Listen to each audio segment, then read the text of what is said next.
सलाम मौजूद हैं सीनियर सहाफ़ी GM जमाली साहब। जमाली साहब अस्सलाम वालेकुम and welcome to the show.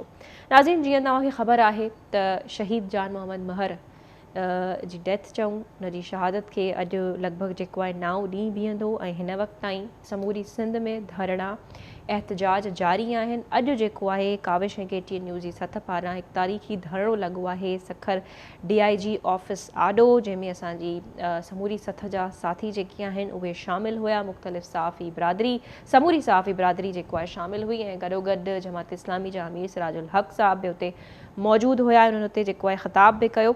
सो इन ई हवाले सां पहिरीं ख़बर त असां इहा शामिलु कंदासीं ऐं वधीक पंहिंजे रिपोर्टर सहाफ़ी खासी मालूमात वठण जी कोशिशि कंदासीं त अॼु जो ही धरणो कीअं रहियो ऐं गॾोगॾु 26 ऑगस्ट ते CM हाउस आडो बि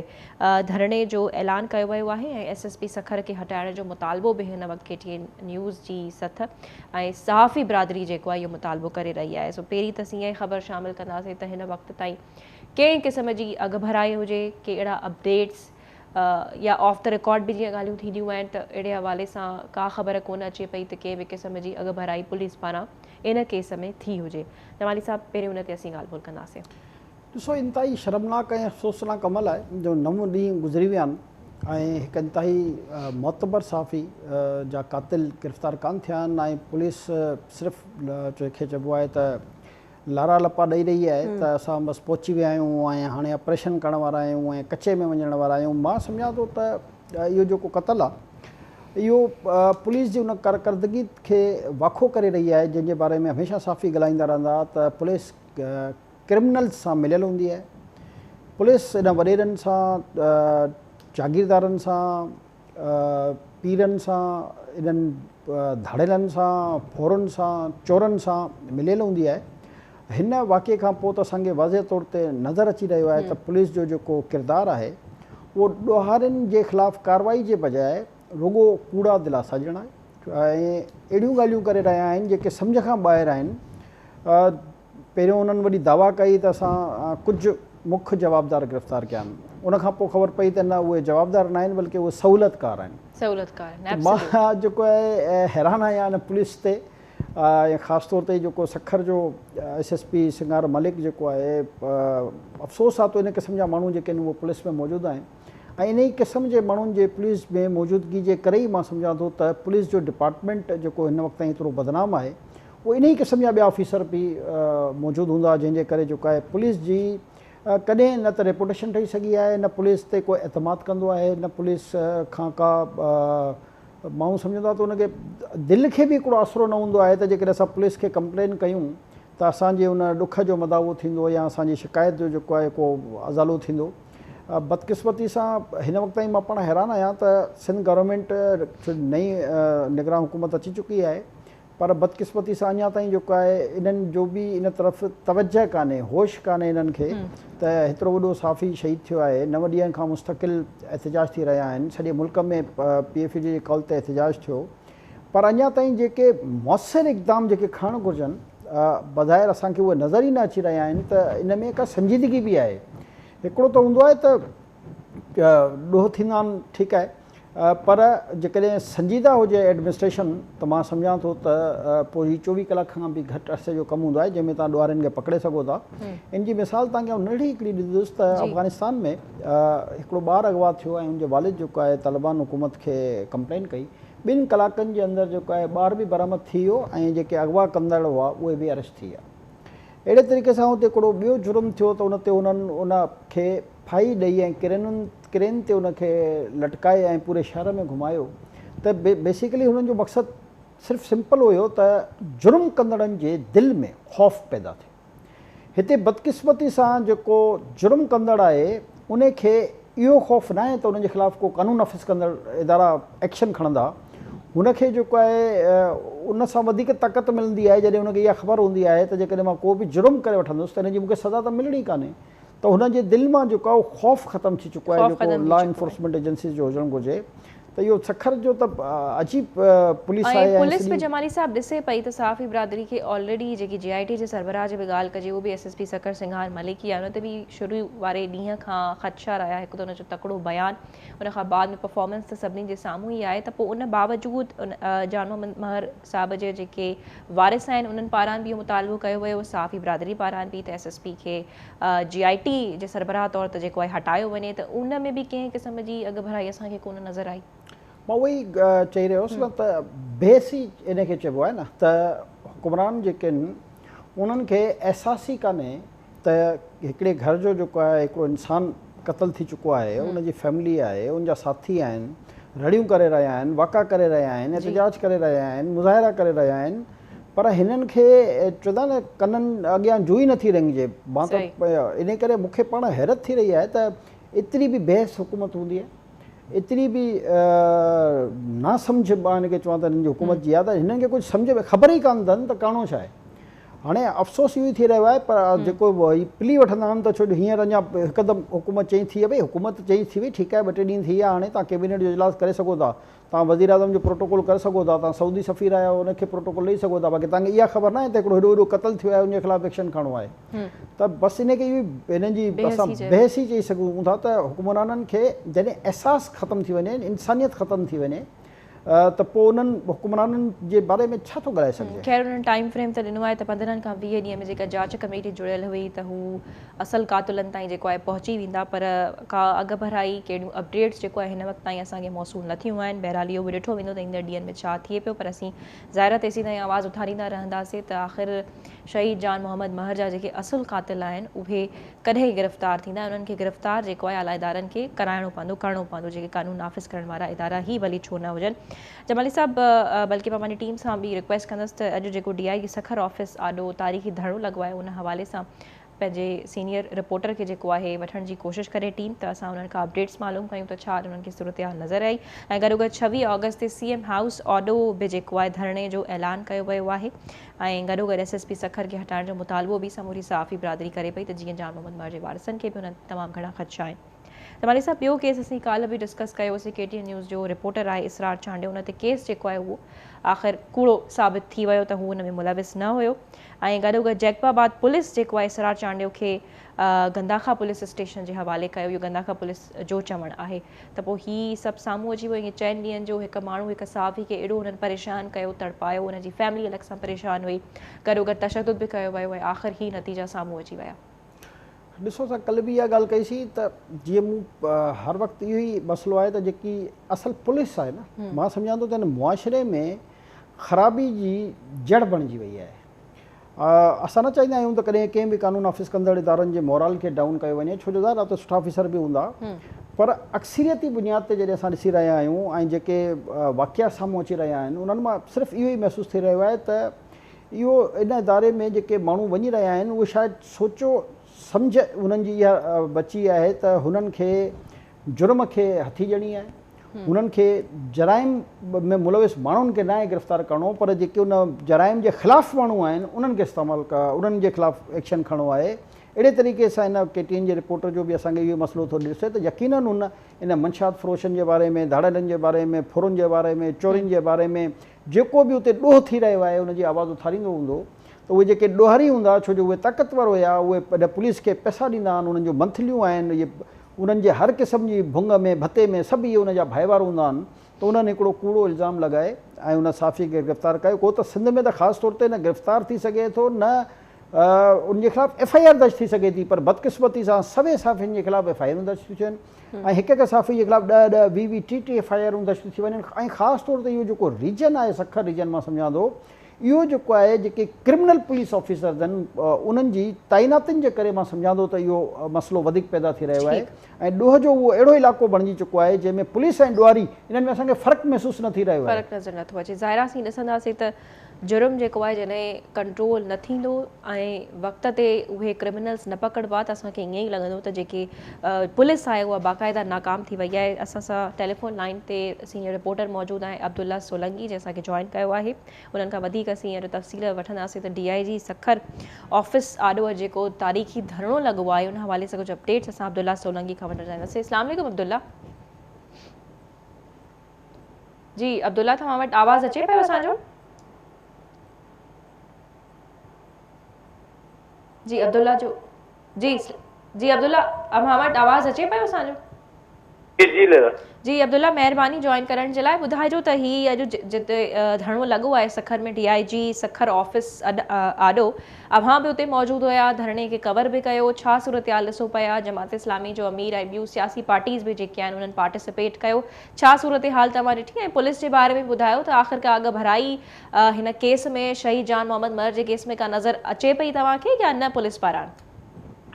ॾिसो अॼु जेको एहतिजाज DIG ऑफिस आॾो लॻल हुयो उन एहतिजाजी धरणे में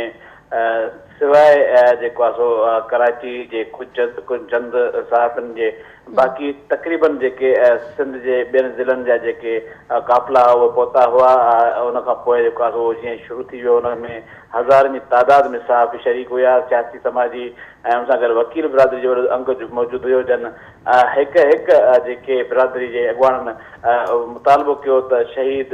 जान मोहम्मद महर जे क़तल में मुलविस मुख्य जवाबदार आहिनि उहे गिरफ़्तार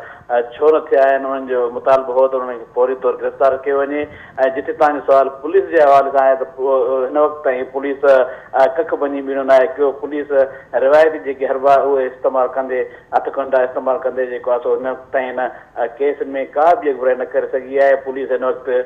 जेको हिन मामले ते का संजीदगी न ॾेखारी आहे ऐं संजीदगी जो मिसाल तव्हां इहो वठी सघो था त अॼु DIG ऑफिस ॾाढो लॻल धरणे में न त को पुलिस जेको आला ऑफिसर पहुतल हो न वरी जेको आहे सो SSP सखर हिते मौजूदु हो SSP सखर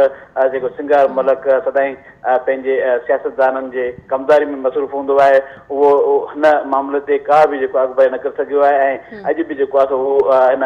शहर में मौजूदु जॾहिं खां ही वाक़ियो दर्दनाक वाक़ियो पेश आयो आहे शहीद जान मोहम्मद महर जो त छा 3 ॾींहं खां वठी करे पुलिस ऐं शहीद जान मोहम्मद महर जा वारिस पाण में कनेक्टेड आहिनि पुलिस जे तरफ़ां उन्हनि खे कुझु इंश्योर करायो वञे पियो त हा असां शहीद जान मोहम्मद महर जे कातिलनि खे कैफ़रे किरदार ताईं पहुचाईंदासीं ऐं उन्हनि खे हिन टाइम फ्रेम में असीं जेको आहे ॻोल्हे लहंदासीं छा अहिड़े हवाले सां उन्हनि जो कनेक्शन जारी आहे? हिन वक़्तु ताईं जेके शहीद जान मोहम्मद महर जा वारिस आहिनि उहे सिर्फ़ु जेको आहे सो सहाफ़ी अॻुवाणनि दोस्तनि सां गॾु आहिनि पुलिस जेको आहे सो हिन वक़्तु ताईं उन्हनि सां न उन्हनि जे हवाले सां ॻाल्हि ॿोल करे थी पई पुलिस जो रिवायती जेको स्टाइल आहे त जांच हले पई कोशिशि कयूं पिया ऐं कोशिशि कयूं पिया नाले टाइम फ्रेम छा ॾिए पई पुलिस ॾिसो न का अॻुवाई न करे सघी आहे 2 माण्हू 3 गिरफ़्तार कया आहिनि जेके हुननि जा अॻु में गिरफ़्तार थियल आहे उन ॾींहं ते गिरफ़्तार थियल आहे उन खां पोइ पुलिस हिकिड़ो ASI खे जेको आहे जांच ऑफिसर मुक़ररु कयो वियो आहे जेकी JID जुड़ियल हुई SSP संगार मलक जी जेके सरबराही में उहो उन खां बूटो न ॿारियो आहे उन सां गॾु जेको DIG जे सरबराही में हिकिड़ी ॿी JID जुड़ियल आहे उहा जेको बयानु वठण खां पोइ बि हिन वक़्तु ताईं का बि रिपोर्ट न ॾेई सघी आहे अहिड़ी तरह पुलिस में जेको आहे सो हिन वक़्तु ताईं का बि जेको आहे उहो ईअं चइजे त उमेद नथी लॻाए सघिजे त पोइ उहा अॻुभराई घणी तंहिं करे निगरान हुकूमत में जेके आयल IG आहे या उन सां गॾु निगरान वज़ीर हलाए उन्हनि खे हिन मामले जो नोटिस वठणो घुरिजे ॿिए पासे सॼी सिंध जेको आहे सरापा एहतिजाज आहे अच्छा हिकु तरफ़ सिविल सोसाइटी बि अब्दुल्ला सां ॾिसूं पिया जमाली साहब सिविल सोसाइटी बि प्रेशर जेको आहे विझे पई कानून नाफ़िज़ करण वारनि इदारनि ते मीडिया समूरी सहाफ़ी बिरादरी हिकिड़े पेज ते बीठी आहे उन बावजूद बि कंहिं क़िस्म जा अपडेट्स कंहिं क़िस्म जी अॻु भराईअ जी क्या ख़बर जेको आहे कोन पवे थी ॾाढी अफ़सोसनाक सूरतयाल हिकिड़ी बकरी चोरी थी वेंदी आहे त उनजे थाणे जे मुंशी खे SHO गॾायो वेंदो आहे हिते हेॾो वॾो शख़्स आहे जेको उहो हिकिड़ो इदारो आहे उहो मारिजी वेण खां पोइ बि पुलिस में का बि चेंजिंग न अची सघी आहे न ई उन्हनि जेको आहे सो हटायो वियो आहे ऐं हिन वक़्तु जेको सभिनी हिते एहतिजाज में शरीक जेके माण्हू हुया अॻुवाण हुया सियासी समाजी सिविल सोसाइटी ऐं हुन सां गॾु जेके बिरादरी ऐं सियासतदार जीअं सिराजुल हक़ पाण हिते पहुतो हुयो उन खां पोइ जेके मां ॿुधायां त सभिनी खे मुतालबो कयो त SSP नाइल थी चुको आहे SSP खे का बि हिन मामले ते संजीदगी न आहे तंहिं करे इन पारां जीअं शुरू वारे ॾींहं खां ई समूरी सहाफ़ी बिरादरी हुजे या शहीद जान मोहम्मद महर जा वारिस हुजनि हू SSP ते हुननि जेको आहे ख़दशो ॾेखारियो आहे एतमाद जेको आहे असीं न पियो शो कयो वञे त इन हवाले सां पुलिस जो को रिएक्शन को रिस्पॉन्स आयो आहे या उते बि बसि जेको आहे आसरा ऐं दिलासनि ताईं ॻाल्हि या जवाबु न ॾियण जे बराबरि वारी ॻाल्हि आहे?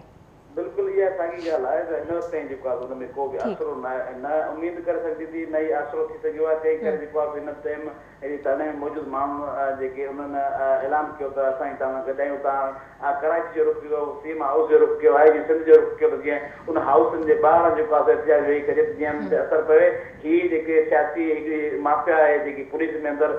जेकी आहे उहा इन आम इन हेॾे होॾे केस खे आम केस वांगुरु वठी करे उनखे को इहे अच्छा अॼु धरणे खां पोइ बि पुलिस पारां को रिस्पॉन्स न आयो कंहिं पुलिस ऑफिशियल जी तव्हां कंहिं सहाफ़ी सां जेके हिन केस खे परस्यू कयो आहे या जान मोहम्मद महर जे वारिसनि सां कंहिं बि क़िस्म जी मुलाक़ात कोन थी धरणे खां पोइ बि अॼु पुलिस जी तव्हां ॻाल्हि कई त उहा ई हिन वक़्तु साॻी सूरत हाल आहे त पुलिस पारां को राब्ते करण जी कोशिशि न पई कई वञे पुलिस रिवायती जेकी ॻाल्हियूं कयूं त असां कोशिशि कयूं पिया उन खां पोइ हिकु अच्छा टाइम फ्रेम थोरो क्लियर कजो टाइम फ्रेम छा ॾिए पई पुलिस जे करे मख़सूस तौर ते हुन जांच कमेटी जी ॻाल्हि कयूं त केतिरो टाइम हुननि खे ॾिनो वियो आहे केतिरे टाइम जी ॻाल्हि कनि पिया ओवरऑल जेकी DIG सर्वे में जांच टीम ठहियल आहे कमेटी ठहियल आहे उनखे 1 महीने अंदरि रिपोर्ट पेश करण जो हुकुम ॾिनल हुयो उन सां गॾु कोर्ट जेको आहे इहो पिणु चयो आहे 14 ॾींहंनि अंदरि रिमांड जेको चालान पेश कयो वञे पर न्यायालय जी इहा हद आहे जो हिन वक़्तु ताईं जेको आहे का बयान कलमबंद थी सघिया आहिनि त उहो जेको केस आहे फाइनल उहो चालान कीअं थींदो 15 ॾींहंनि अंदरि जेको आहे उहो चालान कीअं जमा थींदो तंहिं करे असांजी इहा बि घुर हुई त जेके 15 ॾींहंनि अंदरि हीअ जेकी DIG सर्वे में कमेटी जुड़ियल आहे उहा जांच मुकमल करे त जीअं उहा रिपोर्ट पेश करे उनखे महीने जे टाइम मिलियल आहे पर 15 ॾींहंनि जे अंदरि जेकॾहिं उहा मुकमल कंदो त उनखे कोर्ट में जेको चालान पेश करण में उनजी इंसाफ़ जी फराहमी जेको आहे यकीनी थी सघे थी बाक़ी ॿी सूरत में जेको SSP ऐं लोकल पुलिस आहे उन में नायल ई ॾेखारे चुकी आहे हिन वक़्तु जेको आहे उहे नायल जेके ठीकु आहे यानी न पुलिस कॉन्फिडेंस में वठे पई न कंहिं क़िस्म जा अपडेट्स फराहम करे पई बहरहाल हिन हे जेको ॼाणायल मुद्दो आहे पुलिस पाण बि क्लेम करे पई जेका जांच कमेटी आहे ॾिसणो पवंदो त ईंदड़ ॾींहंनि में आख़िर छा थिए पियो थैंक यू अब्दुल्ला महिरबानी तव्हां जॉइन कयो जमाली साहब ही सूरत हाल लॻी पई आहे त यानी पुलिस न कॉन्फिडेंस में थी वठे सहाफ़ियुनि खे न ई जान मोहम्मद जे वारसनि खे बसि इन मां चाहियां तव्हां इहो अंदाज़ो हिकिड़ो लॻाए सघो था त अहिड़ा नाहिल माण्हू जॾहिं पुलिस में भर्ती थींदा ऐं मूंखे यकीन आहे त हिन एग्ज़ाम त ज़रूरु पास करे आयो हूंदो पर यकीननि किथे न किथे हिननि उन रिश्वत जो इस्तेमालु कयो हूंदो छो जो जेके मेरिट ते माण्हू ईंदा आहिनि जिन खे अहसासु हूंदो आहे जिन खे दर्दु हूंदो आहे उहे इन क़िस्म जी बहसी जो मुज़ाहिरो कोन कंदा आहिनि ऐं तव्हां पुलिस जे ॿियनि ऑफिसरनि खे जेकॾहिं तव्हां ॾिसो त पंजाब में या KP में जेकॾहिं नंढे खां नंढो बि को वाक़ियो पेश अचे थो त उते IG जेको आहे ऐं DIGs डायरेक्ट पहुची करे ऐं उन मुतासिरा माण्हू सां या जेकॾहिं का औरत आहे त उन सां वञी मुलाक़ात करे ऐं उनजी हाल वाल उन्हनि जी तफ़सील वठनि था आथत ॾियनि था ऐं इन्वेस्टिगेशन जे अमल खे बि तेज़ कनि था हाणे तव्हां बदकिस्मती ॾिसो त हिकिड़ो SSP आहे उनजी एतिरी जेको आहे मां सम्झां थो त बेरहमाना सोच आहे जो हुनखे इहो अहसास ई कान्हे त हिकु इंतिहाई सीनियर सहाफ़ी शहीद थी चुको आहे उनजी फैमिली परेशान आहे उन जे करे सॼी सहाफ़ी बिरादरी परेशान आहे हेतिरा मुल्क में प्रोटेस्ट थिया आहिनि सखर में त तक़रीबन रोज़ प्रोटेस्ट थी रहियो आहे हिन मामले ते पर हू पंहिंजी पिया आहिनि जेको आहे सुता पिया आहिनि उन्हनि खे छा मुंहिंजो जेको पंहिंजो ज़ाती ख़्यालु आहे त हू हुननि खे ख़बर आहे क्रिमिनल्स जी ऐं क्रिमिनल सां मिलियल आहिनि उन्हनि जा साथारी आहिनि उहे ऐं जॾहिं छो जो ॾिसो जेकॾहिं मेरिट ते कमु थिए हा न त अहिड़ी काई शइ मुमकिन न आहे जेकी नथी थी सघे जेकॾहिं लॉ एनफोर्समेंट एजेंसीज़ फ़ैसिलो करे छॾनि त असांखे ॾोह खे ख़तमु करिणो आहे ऐं ख़ासि तौर ते जेकॾहिं इहा पुलिस छो जो मक़ामी सतह ते हिन जो वसी नेटवर्क हूंदो आहे जेकॾहिं फ़ैसिलो करे त हिन इलाइक़े मां असांखे ॾोह खे ख़तमु करिणो आहे त इहो मुमकिन ई न आहे त उन इलाइक़े में ॾोह थी सघे जेसि ताणी इहे पुलिस ऑफिसर्स पुलिस एहलकार उन जुर्म कंदड़नि सां मुलविस न हूंदा उन इलाइक़े में ॾोह नथो थी सघे ऐं सिर्फ़ु इहो ई मसइलो न आहे शहीद जान मोहम्मद महर जो उनखां अॻु में बि सहाफ़ी क़तल थींदा आया आहिनि ऐं हाणे बि जेको आहे हिन वक़्तु बि कचे जा धाड़ेल बाक़ाइदा एक्टिव लॻा पिया आहिनि पंहिंजो आराम सां सुकून सां जमाली साहब हुननि जी जिते मर्ज़ी पवे थी इंडस हाईवे हुजे उतां हू माण्हुनि खे जेको आहे अगवा करे खणी वञनि था वरी उन्हनि जी वीडियोज़ बि जारी थियनि थियूं हिन वक़्तु ताईं हू पंहिंजो आराम ऐं सुकून सां कमु जेको आहे पंहिंजो जारी रखनि था त पोइ आख़िर पुलिस ते तंज़ कीअं न थींदो ऐं पोइ पुलिस जेको आहे चवे थी त सहाफ़ी या पंहिंजो जेको आहे मीडिया वेही करे उन्हनि ते वॾो तंज़ करे थी त आख़िर ही इन शइ खे रियलाइज़ छो नथा कनि त लॉ एंड सेफ्टी जी हीअ हालति लॻी पई आहे उते ज़ाहिर आहे तंज़ छो न कंदासीं जॾहिं आवाम परेशान हूंदो माण्हू परेशान हूंदा मज़लूमनि जी का दाद फरियाद कान थींदी नंढी ॻाल्हि त न आहे त उन खां पोइ बि अञा तंज़ न थींदो त छा थींदो मुंहिंजो जेको आहे त ख़्यालु आहे त अहिड़नि पुलिस अफ़सरनि खे बरतरफ़ करणु घुरिजे। मुअतली जो मुतालबो ई ग़लति आहे। अहिड़नि पुलिस ऑफिसरनि खे पुलिस में रखण जो जवाज़ी न हुजणु घुरिजे जेके एतिरा नाहिल हुजनि जिन खे इहा सम्झ न आहे, ख़बर न आहे त हिकिड़ो इंसानु क़तलु थी वियो आहे। उन खां पोइ जेके सेंटिमेंट हूंदा आहिनि माण्हुनि जा उनखे कहिड़े तरीक़े सां नॉर्मलाइज़ कबो आहे, कीअं उन्हनि खे टैकल कबो आहे ऐं धड़ेलनि जे ख़िलाफ़ु या उन क़ातिलनि जे ख़िलाफ़ु जेको आहे कीअं एक्शन खणबो आहे, जंहिंखे एतिरी सम्झ ई कान्हे त उनखे हिन डिपार्टमेंट में त रहण जो ई जवाज़ न हुजणु घुरिजे। उनखे त बरतरफ़ थियणु घुरिजे ऐं उनखे शामिल तफ़्तीश करणु घुरिजे। छो जो मूंखे त हाणे इहो शक थी रहियो आहे त कहीं हिन जे क़तल खां अॻु में ई जेकी एॾी वॾी साज़िश हुई त उन में किथे न किथे जेको आहे उहो SSP जी इन्वॉल्वमेंट कान्हे। छो जो हाणे जेके असांजे साम्हूं ॻाल्हियूं अची रहियूं आहिनि जेके हैरान कोन आहिनि त हिकु त 10 मिंट में हुन चई छॾियो त इहो ज़ाती मसइलो, भई तोखे 10 मिंटनि में कीअं ख़बर पइजी वई त इहो ज़ाती मसइलो। उन खां अलावा जेकी हिननि जी सुस्ती कयल हुई त यानी कि क़ातिलनि खे गिरफ़्तार करण बजाए उन्हनि खे फैसिलिटेट कयो वियो जो कचनि में भॼी वञनि। यानी 1 2 न 15-16 ॼणनि खे नॉमिनेट कयो वियो आहे, उहो सभु कचे में भॼी विया ऐं पुलिस खे ख़बर ई न आहे। त पोइ अहिड़े पुलिस ऐं पुलिस ऑफिसरनि जी उते ज़रूरत कहिड़ी आहे। पोइ ठीकु आहे माण्हुनि खे पंहिंजा जेको आहे लाइसेंस ॾियनि, हथियार ॾियनि, पोइ माण्हू पंहिंजी हिफ़ाज़तूं बि पाण कनि, माण्हू जेको आहे इन्हनि सां मुंहुं बि पाण जेकॾहिं को निज़ाम ई न आहे, को क़ानून ई कान्हे, को इंसाफ़ ई कान्हे त पोइ ज़ाहिर आहे माण्हू आख़िर छा कंदा। माण्हू पोइ फ्रस्ट्रेट थींदा। पोइ ईअं तव्हांखे यादि हूंदो त ॾिसो कराची में बि इन क़िस्म जा कई वाक़िया थिया त माण्हू जेके आहिनि उहो फ्रस्ट्रेशन में पोइ उन ॾुआरनि खे जेको आहे सरेआम रोडनि ते पाण था मारनि। पोइ ज़ाहिर आहे इहो बि क़ानून जे ख़िलाफ़ वर्ज़ी आहे। असांजे बि को हक़ में न आहियूं त जेकॾहिं कोई मुजरिम आहे त उनखे क़ानून जे मुताबिक़ ई सज़ा थियणु घुरिजे, क़ानूनी तरीक़ेकार जे मुताबिक़। पर जेकॾहिं अहिड़ा पुलिस ऑफिसर हूंदा त क़ानून तां त माण्हू जो एतमाद ई उथी थो वञे न। जॾहिं तव्हां पंहिंजी मुतलका पुलिस ते ई एतमाद कान था रखो ऐं उन तव्हांखे भरोसो ई न आहे त हीअ मेरिट ते इंक्वायरी कंदा या ही क़ातिलनि खे पकड़ींदा या ही धड़नि जे ख़िलाफ़ जे एक्शन कंदा, जॾहिं माण्हुनि में इहो एतमाद ई ख़तमु थी वञे त पोइ ज़ाहिर आहे त पोइ हिन पुलिस जी ज़रूरत कहिड़ी आहे। हूअं बि आम माण्हू जमाली साहिबु ही त असीं कानून नाफ़िज़ करण वारनि इदारनि जी ॻाल्हि कयूं पिया, उन्हनि ते तंज़ बि कयूं था जेकी उनजी परफॉर्मेंस साम्हूं आहे। पर गॾोगॾु तव्हां हूअं बि ॾिसो हुकुमराननि जी जेतोणी ॻाल्हि कजे त आम माण्हुनि खे फैसिलिटेट करण में केतिरो कामयाबु थी चुका आहिनि। तव्हां जे वाक़ई जी असीं जेकॾहिं ॻाल्हि करे वठूं, तव्हांजी नज़र आॾो बि गुज़रियो हूंदो बटग्राम जी नाज़रीन आउं ॻाल्हि कयां पई, जंहिंमें चेयरलिफ्ट जी रस्सी टुटण सबबि 9000 फुट जी बुलंदी ते 8 ॼणा फाथल आहिनि, जंहिंमें ॿार बि शामिल आहिनि, उन्हनि जो उस्ताद बि उन्हनि सां गॾु आहे। ऐं हू इहो रस्तो केतिरो न ख़तरनाक आहे, टीम खे गुज़ारिश कंदसि उहो फुटेजिस जेको आहे ॾेखारिनि, केतिरो न ख़तरनाक रस्तो आहे उहो जमाली साहिबु। उतां रोज़ हुननि जो गुज़र सफ़र थिए थो ऐं हिन वक़्त ताईं जेको पंहिंजो ऑपरेशन आहे उन्हनि खे रेस्क्यू करण जो अञा ताईं उहो जारी आहे ऐं न करे सघिया आहिनि एतिरा कलाक गुज़रण बावजूद बि। ॾिसो उहो जेको ऑपरेशन आहे उहो ज़ाहिर आहे गैर मामूली ऑपरेशन आहे, उहो हवा में आहे जी। सूरत हाल आहे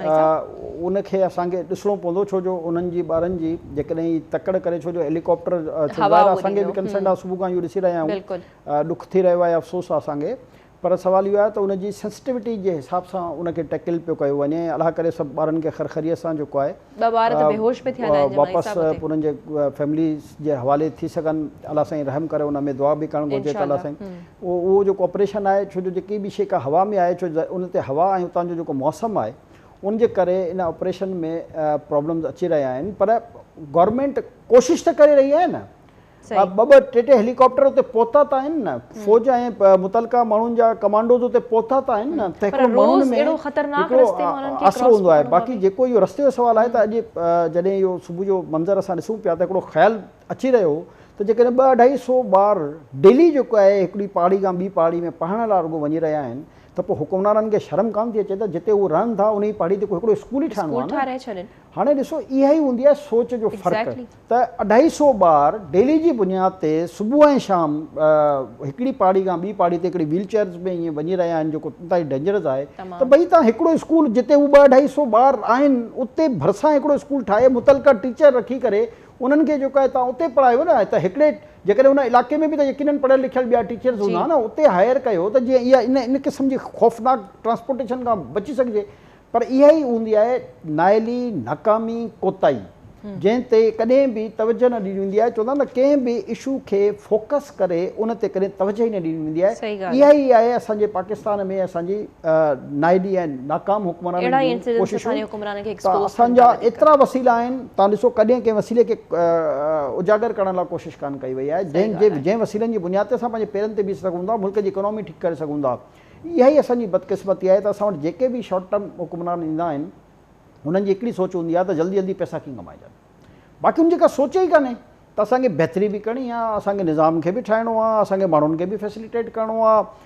कुझु बि करिणो आहे, पर इन तरफ़ तव्हां ॾिसो त फोकस ई कान हूंदो आहे। यानी कहिड़ी वॾी ॻाल्हि आहे इन मसइले खे जेकर असीं ॾिसूं त ठीकु आहे, जीअं ऑपरेशन जे हवाले सां जमाली साहिबु असासियत जी ॻाल्हि कई, उहो बिल्कुलु पंहिंजी जॻह ते बजा आहे त बिकॉज़ हेलीकॉप्टर जी हवा पंहिंजी एतिरी तेज़ हूंदी आहे ऐं उते ऑलरेडी बि हवा जेको आहे लॻी रही आहे। ॿियो रसी जेको आहे एतिरी यानी नाज़ुक उन पॉइंट ते पहुची चुको आहे त उनखे थोरी अञा वधीक हवा लॻंदी त ज़ाहिर आहे उहो किरण जा ख़दशा जेके आहिनि चांसिस आहिनि उहे वधी सघनि था।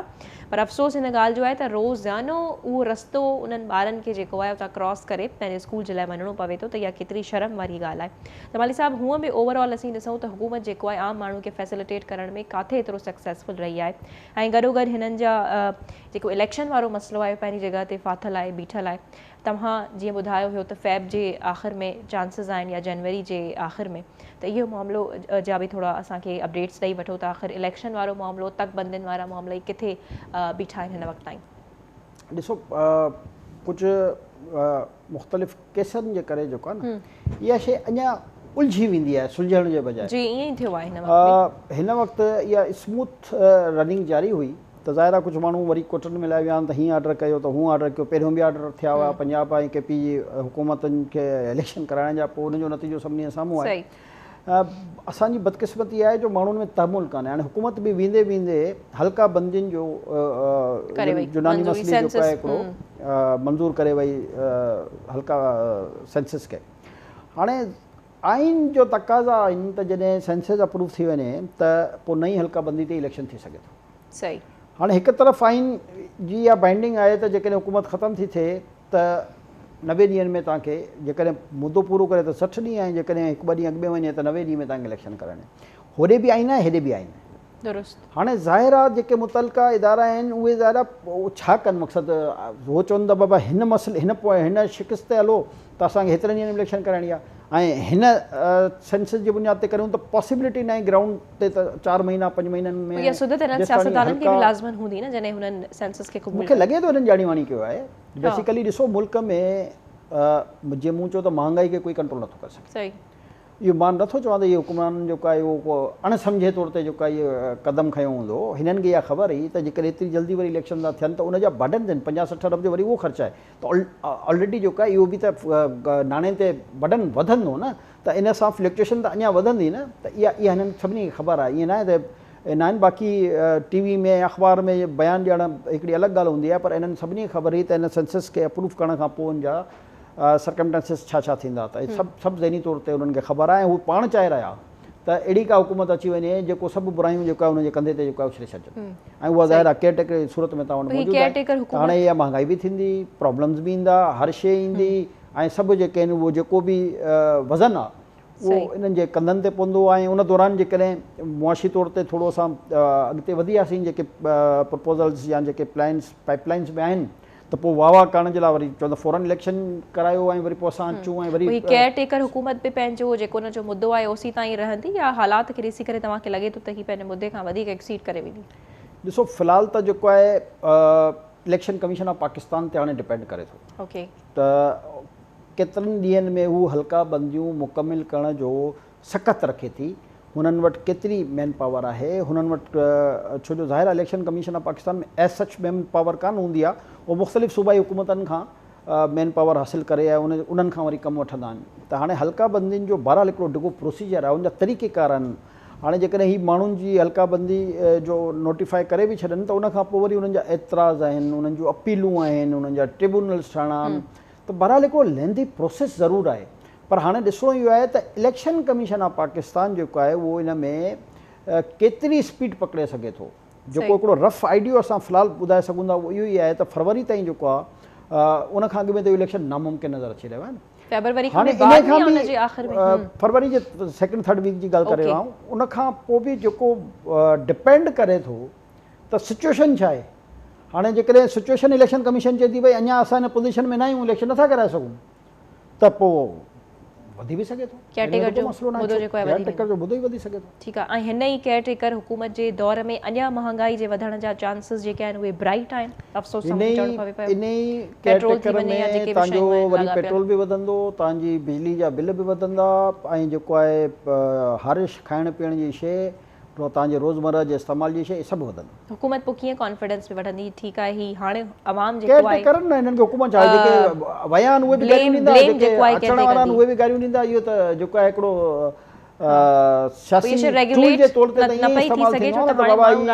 हाणे हीअ महांगाई थी वई, पंहिंजी हुकूमत खे कोई थोरी ॾिसंदो आहे त असांजी हुकूमत में केतिरी महांगाई थी ऐं केतिरी न थी या केतिरी फ्लक्चुएशन थी या न थी। सभ खां वधीक तव्हां ॾिसो न त इमरान ख़ान पंहिंजे दौर में छा चवंदो हुयो, अवाम खे जेको उन बेवकूफ़ बणायो उहो छा बणायो हुयो, उहो इहो ई बणायो त मां हीउ बिल घणो आयो आहे नथो भरियां, कंटेनर ते खणी साड़े छॾियईं।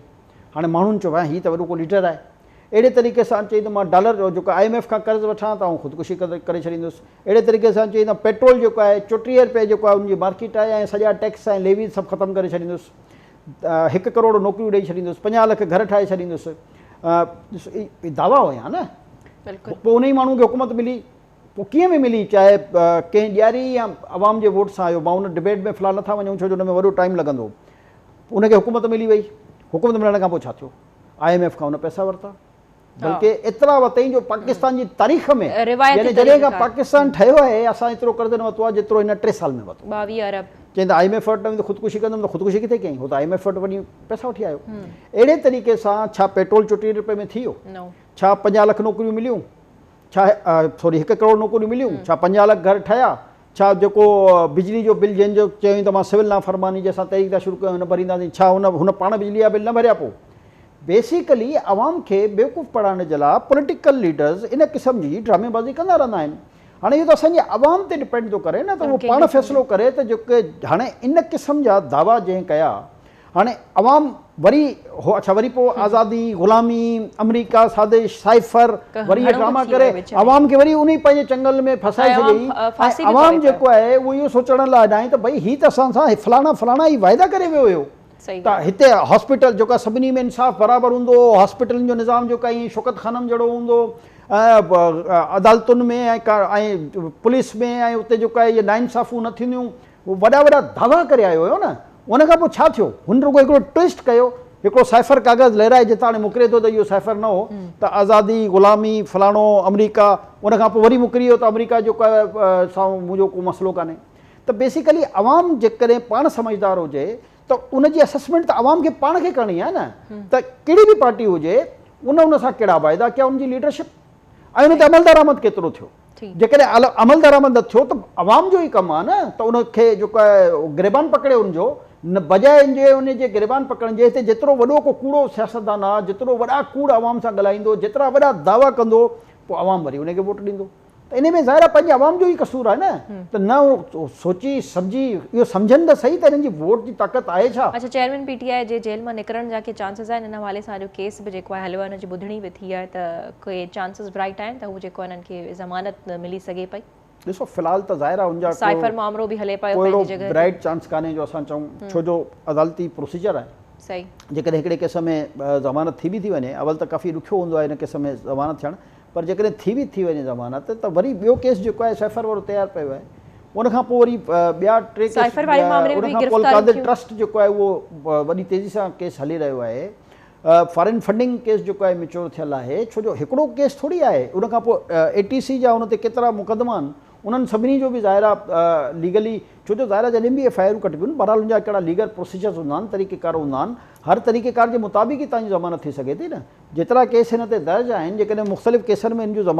ज़मानत थियण जे बावजूदि बि जेकॾहिं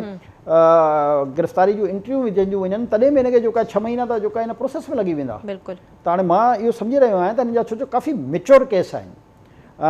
तोशाखाना जेको केस आहे न उहो बिल्कुलु चवंदा आहिनि न जेके प्रूफ्ड केस जेके चइबो आहे उहो केस आहे। अहिड़े तरीक़े सां कादिर ट्रस्ट जेको आहे उहो प्रूफ केस आहे। अञा जेके एक्चुअल जेके केस मां चाहींदुसि त हिन जूं इंक्वायरियूं थियनि त हिन मुल्क खे आवाम खे ख़बर पए त छा थियो। उहो वॾा केस जेके आहिनि उहो बिलियन ट्री केस आहे, उहो मेट्रो पेशावर जो केस आहे, उहो रिंग रोड जो केस आहे, जेके अरबे खरबे रुपए जा केस आहिनि जंहिं ते जेके अञा उन मेच्योरिटी जी लेवल ताईं कान पहुता बिल्कुलु अचणु घुरिजनि। छो जो उन नैब खे जेको आहे नैब पेशावर खां ज़ोरी जेको आहे इहे केस बंदि कराया ऐं जेको पुराणो उन वक़्तु जो DG फरमान जेको इहो केस बंदि न करे रहियो त हिननि उनजो ट्रांसफर कराए छॾियो कोयटा।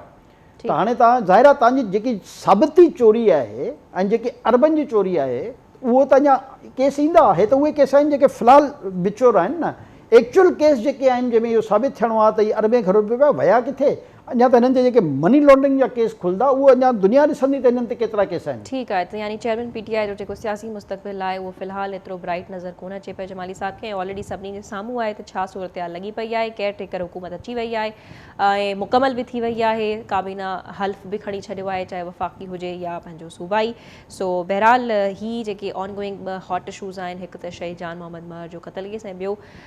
जेको राणीपुर वाक़ियो आहे उन ते ख़ैर असीं एॾी ॻाल्हि न करे सघियासीं, पर उनजा जेके जेके अपडेट्स अचनि था तव्हांखे टेलीविजन स्क्रीन ते पहुचनि था। ऐं बहरहाल शहीद जान मोहम्मद महर जे वाक़े जी जेतोणीकि ॻाल्हि आहे त ज़ाहिर आहे तेसीं ताईं आवाज़ उथारींदा रहंदासीं जेसीं ताईं उन्हनि जे कातिलनि खे नथो पकितो वञे। ऐं पुलिस जेको आहे सहाफ़ी बिरादरी हुजे या शहीद जान मोहम्मद महर जा वारिस हुजनि, उनखे तमामु घणो मायूस करे चुकी आहे। इजाज़त ॾींदा, अल्लाह हाफ़िज़।